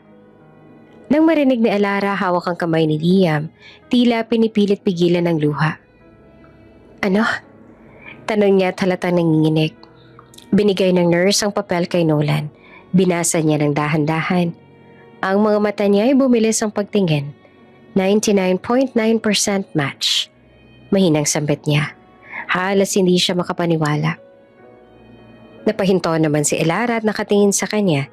Hindi niya alam kung tatawa ba siya, iiyak, o yumuko na lang sa emosyon. Sa loob ng ilang segundo ay napuno ang ICU ng katahimikan. Ngunit puno rin ang damdamin, pag-asa, takot at isang bagong simula. Si Nolan tumingin kay Elara, napalapit ng dahan-dahan. Hindi ka namatay, hindi ka nawala. At ngayon, andun ka pa rin sa harap ko. Bulong niya na halos parang panaginip. Nakita niya ang katotohanan. Si Elara, buhay at handang ipaglaban ang anak niya, ang pamilya at ang sarili. Si Elara nanginginig, napangiti. Hindi ko nahahayaan ang anak ko at sarili ko na mawalang muli. Bulong niya, hawak ang kamay ni Liam. Ang DNA test ay nakumpirma, 99.9% match. Tahimik ang ICU, ngunit sa puso ni Nolan may matinding sigaw ng damdamin. Ang nakaraan ay biglang bumalik. Ang lahat ng sakit, galit, at pangungulila ay sabay-sabay na naghalo. At sa isip niya, ngayon, walang atrasan. Tahimik ang ICU at tanging huni ng mga makina at mabigat na hininga ni Nolan ang naririnig. Biglang tumawa si Nolan. Mahina sa simula, pagkatapos ay hindi niya napigilan. Tumawa siya ng masaya. Wala akong sakit, bulong niya. Halatang nanginginig ang katawan sa halong tawa at luha. Kailangan ko lang gawin to para malaman ng totoo at mapilit kitang lumapit sa akin. Elara, alam kong hindi mo pa rin ako kayang pabayaan. Niyakap niya si Liam, ang kanilang anak, at ramdam ng bata ang init at pagmamahal ng ama. Magbabago na ang lahat. Sambit niya at halatang may bagong determinasyon sa tinig. Si Elara nanginginig at napapikit. Pinisil ang kamay ng anak habang pinagmamasa ng ama sa harapan nila. Paano na si Carla? Tanong niya. Halatang nag-aalala at may halong galit at pagkalito. Tumigil si Nolan sa pagtawa, huminga ng malalim at tumingin sa kanya ng diretso sa mata. Hindi ka patay. Void ang kasal namin dahil buhay ka. Sagot niya na mabagal ngunit matatag. Pinakasalan ko siya dahil gusto ni Mommy. Alam kong ikaw lang ang minahal ko simulat sa pool at wala na akong mamahalin na iba kundi ikaw lang. At ngayong buhay ka, hindi ko hahayaan na mawala ka na. Kayo sa akin muli. Tahimik si Elara. Alatang hindi makapaniwala sa narinig. Ang damdamin niya ay magkahalo. Pagkagulat, takot at muling pag-asa. Ang lalaki sa harap niya na minsang iniwan ng mundo, ngayon ay nakatayo sa kabila ng lahat, handang ipaglaban ng pamilya. Si Liam, nagulat naman sa biglang emosyon, tumingin sa dalawa, ngunit ramdam ang init ng pagmamahal ng parehong magulang.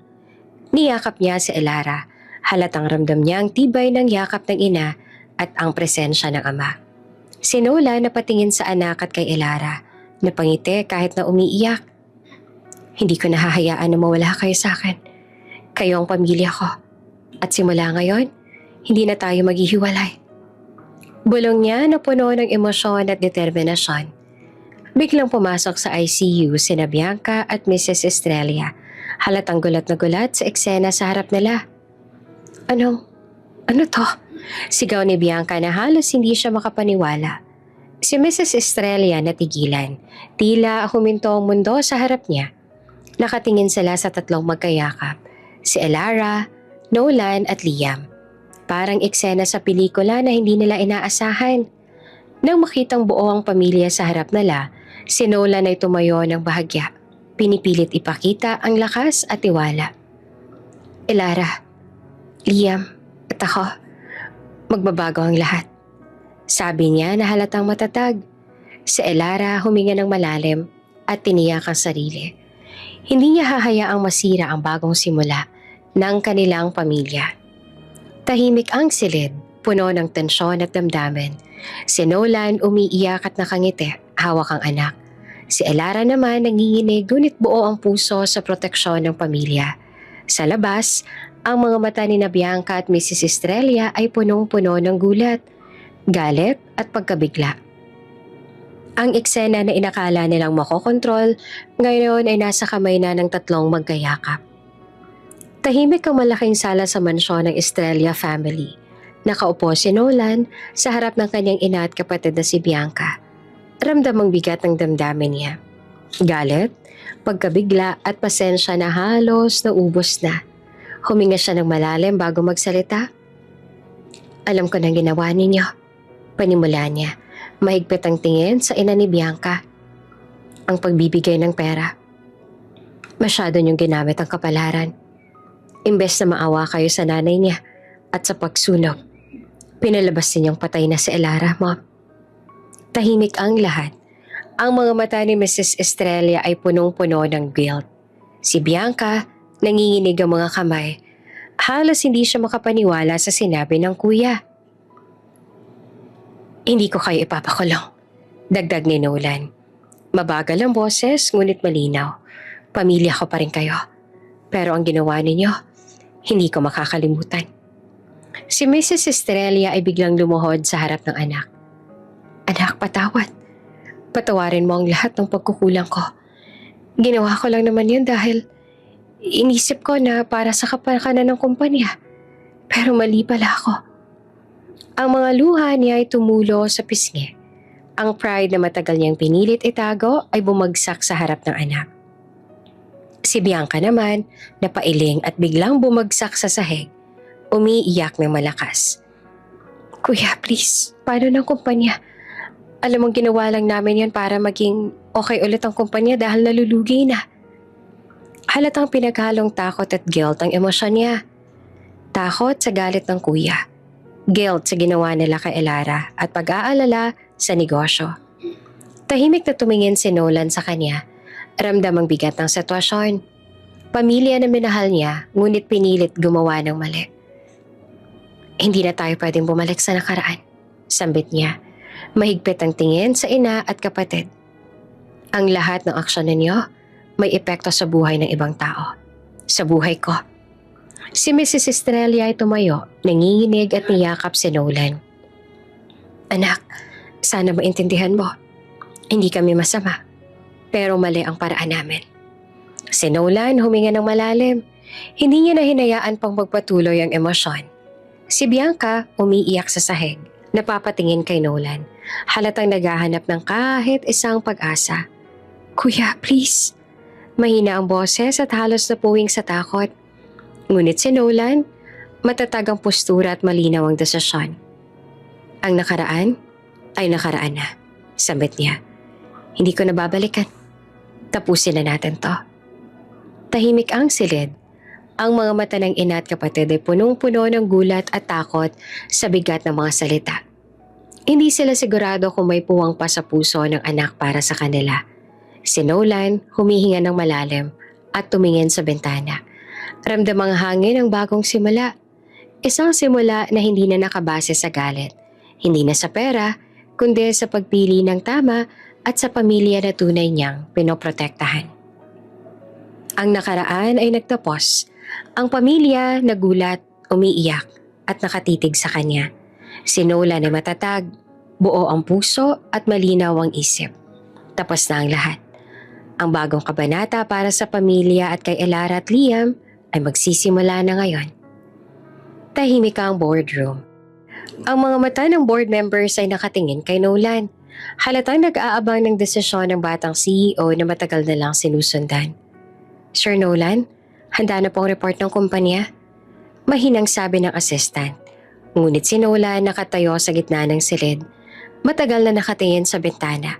Pinagmamasan ng lungsod na dati niyang pinamumunuan. Huminga siya ng malalim bago nagsalita. Everyone, I resign. Effective immediately. Tahimik ang silid. Ang mga mata ay nagulat. Halatang hindi makapaniwala sa sinabi ng leader na matagal na lang sinusunod. I'm choosing my family. Dagdag niya ng malinaw at matatag. Hindi pera, hindi posesyon, kundi ang pamilya na tunay na mahal ako. At ang buhay na gusto kong buuin kasama sila. Tahimik na lumabas si Nolan sa boardroom. Ang bawat takbang niya ay may bigat, pero ramdam ng bawat isa ang katatagan at determinasyon niya. Iniwan niya ang mansyon, ang pera, at maging ang pangalan na matagal niyang pinangarap. Sa kabilang silid, naghihintay naman si Carla, ang dati niyang kasunduan sa kasal. Nolan, bulong niya, halatang may halong takot at pasasalamat. Napangiti si Nolan, hindi dahil sa pagmamahal, kundi dahil sa respeto. Carla, gusto ko lang magpasalamat. Sabi niya habang tumitingin sa mata ng babae. Alam ko, simula pa lang, kasunduan lang pagpapakasal natin. Pero sa kabila ng lahat, nirespeto mo pa rin ako. At yon ang pinahahalagahan ko.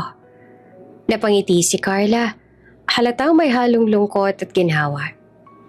Salamat rin, Nolan. Kahit papaano, kahit ganon, alam kong may respeto ka rin sa akin. Alam ko naman na hindi mo talaga ako mamahalin pareho ng pagmamahal mo kay Elara. Tahimik silang nag-usap. Halatang may bigat ng nakaraan ngunit may respeto na namamagitan sa kanila. Walang pagmamahalan na nabuo, pero may mutual respect. Isang bagay na hindi kayang baguhin ng pera o posisyon. Sa labas ng mansyon, nakatayo si Elara, hawak ang kamay ni Liam. Tumingin siya sa malalaking pintuan. Si Nola nakatayo, nakatingin sa kanila. Hindi siya sigurado kung magiging okay ulit ang lahat sa kanila ni Nolan. Ang lahat ng nakaraan, sakit at lihim ay dumating sa puntong ito. Ang puso niya ay mabilis sa tumibok. Ramdam niya ang init ng kamay ni Liam sa kanya. Ang presensya ng lalaki sa harap nila at ang bigat ng desisyon na kailangan niyang gawin. Tahimik si Nolan. Pinagmamasa ng inaasahang pamilya na muling mabuo. Ngunit alam niya na hindi pa tapos ang lahat. Ang tiwala at pagmamahalan ay kailangang muling patatagin. Si Elara huminga ng malalim at pinisil ang kamay ng anak. Liam, kailangan natin maging matapang. Bulong niya habang pinagmamasan si Nolan. Ang bawat hakbang, bawat desisyon ay may bigat, pero ramdam niya ang pag-asa. Si Nolan ay nakatayo sa harap nila. Matatag, hawak ang bagong simula. Si Elara ay nasa labas, hawak ang kamay ni Liam. Nakatingin sa harap ng malaking pinto ng mansyon. Ang puso niya ay mabilis ang pagtibok. Hindi niya alam kung handa na ba siya pero ramdam niya ang bagong simula sa harap niya. Biglang mayabag sa likod niya. Ang bawat hakbang ay matatag. Simple, walang kasamang yaman, walang bodyguards, walang anumang luho na dati ay palaging kasama. Lumapit si Nolan, nakasuot ng simpleng damit. Ang mukha ay seryosong ngunit may liwanag sa mata. Wala na akong kayamanan, pero kaya kong buuin kayo araw-araw. Malumanay niyang sabi. Tahimik naman si Elara. Hindi agad makapaniwala sa narinig. Ang puso niya ay tumigil sa ilang saglit. Ramdam ang bigat ng bawat salita.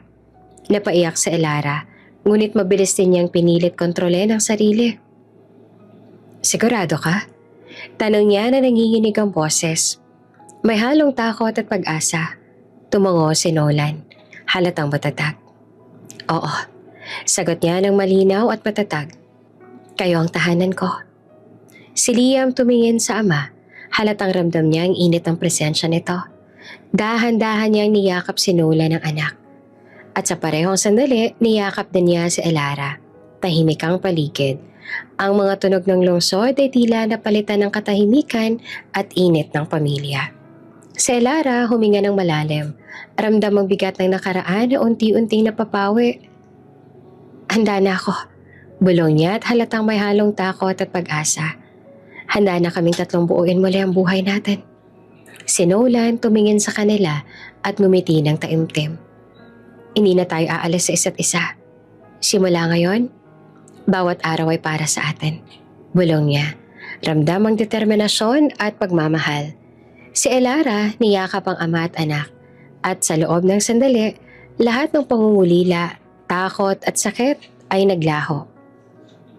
Ang silahis ng araw ay bumalot sa kanila. Tila binabate ang bagong simula ng pamilya. Tahimik sila habang naglalakad palayo sa mansyon. Hindi kailangan ng yaman, titulo o kasikatan. Ang tanging mahalaga lang ay ang pagkakaroon ng isa't isa. Si Liam ay tumakbo sa pagitan nila. Halatang masaya at ligtas. Papa, Mama, masaya ako. Bulong ng bata. Halatang ramdam ang ligaya sa bawat hakbang. Si Elara tumingin kay Nolan at ngumiti. Punong-puno ng pasasalamat at pagmamahal. Salamat sa lahat. Bulong niya. Halatang naiiyak pa rin, ngunit masaya. Tahimik ang paligid ng maliit na lang bahay. Hindi kasing laki ng mansyon, hindi kasing marangya, pero ramdam ng init at puso sa bawat sulok. Ang mga pader ay simpleng pininturahan. May maliit na dekorasyon at may bakanting hardin kung saan pwede maglaro si Liam. Si Nolan nagwawalis ng bakuran. Nakangiti habang pinagmamasa ng anak. Papa! Sigaw ni Liam na tumakbo patungo sa kanya. Dalang maliit na plastik na laruan sa kamay. Nakangiti si Nolan at niyakap ang bata. Ang galing mo anak, tingnan mo, maayos ang bakuran natin. Sabi niya na halatang masaya. Sa loob, si Elara ay nagluluto, abala sa paghahanda ng tanghalian. Tahimik siyang napangiti habang pinagmamasdan sina Nolan at Liam sa labas. Ang ganda ng buhay natin ngayon. Bulong niya sa sarili. Halatang ramdam ang kapayapaan at ligaya. Pagkatapos magwalis, tumulong si Nolan sa kusina. Natuto siyang magluto, kahit simpleng ulam lang. Ramen, sinangag at itlog, ngunit para sa kanya bawat hakbang ay puno ng pagmamahal. Nakangiti si Elara habang ramdam niya ang dedikasyon ng lalaki. Ang sweet mo talaga, biro niya, ngunit halatang pagmamahal sa tono ng boses. Lumabas si Nolan kasama si Liam. Hawak ang maliit na basket ng prutas at tinapay. Halika anak, kain tayo sa labas, sabi niya habang pinagmamasdan ng paligid. Si Liam tumakbo sa kanilang dalawa. Halatang masaya at ligtas sa bagong buhay na kanilang binuo. Papa, Mama! Sigaw niya na halatang excited sa bawat takbang. Sa isang malapit na kanto, nakatayo naman si Mrs. Estrella, tahimik na nagmamasid mula sa malayo. Hindi niya na kayang lumapit sa kanila, ngunit ramdam niya ang init at saya ng pamilya. Umiiyak siya ng tahimik, iniisip ang mga pagkukulang, galit at sakit na naganap noon. Bago umalis, iniwan niya ang sobre sa isang pader sa bakuran ng bahay nila Nolan.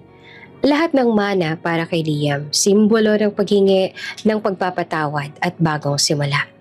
Tahimik niyang iniwan ang lugar, habang pinagmamasdan sa malayo ang tatlong magkayakap, sina Elara, Nolan at Liam. Ramdam niya ang katahimikan at kapayapaan.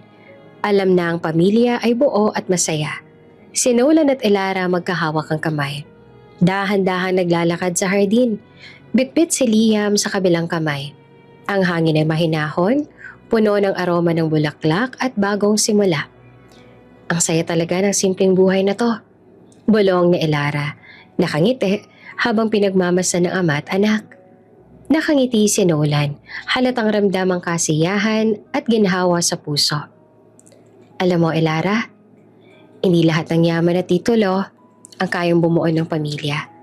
Kailangan lang pagmamahal, tiwala at dedikasyon, sagot niya. Tahimik silang naglakad. Bawat hakbang ay may kasamang tawanan at halakhak mula kay Liam. Papa, Mama, tingnan niyo po ito, sigaw ng bata habang naglalaro si Liam na tagpuan niya ang sobre sa sahig. Dahan-dahang binuksan ni Nolan at nakita ang laman. Lahat ng mana ng ina binigay na nakalaan kay Liam. Nagkatinginan sila ni Elara. Halatang nagulat, ngunit ramdam ang pag-ibig at respeto. Tumango si Nolan at gumiti sa Elara. Isang ngiti ng pagpapatawad at bagong simula para sa kanilang pamilya. Si Nolan tumawa habang niyakap ang bata at si Elara hindi mapigilang umiti. Sa bawat sandali, ramdam nila ang init ng pamilya. Hindi na mahalaga ang nakaraan. Ang lahat ng sakit, galit at takot ay napalitan ng kapayapaan at pagmamahal. Nakatayo sila sa labas ng kanilang bahay. Magkahawak ang mga kamay ni Nolan at Elara. Bitbit si Liam. Ang araw ay dahan-dahang lulubog. Nag-iwan ng kulay ginto sa paligid. Parang binabati sila sa bagong simula. Tahimik silang naglakad. Walang yaman, walang titulo. Tanging pagmamahal at pamilya ang dala. Si Liam naman ay tumakbo sa kanila. Tumatawa at halatang ramdam ang seguridad at saya. Sa likod nila, ang sobre na iniwan ni Mrs. Estrella ay simbolo ng pagpapatawad. Hindi para sa kanila, kundi para sa apo. Isang panibagong simula na may respeto at pagmamahal. Hindi lahat ng nawawala ay patay na. Minsan, bumabalik para itama ang mundo.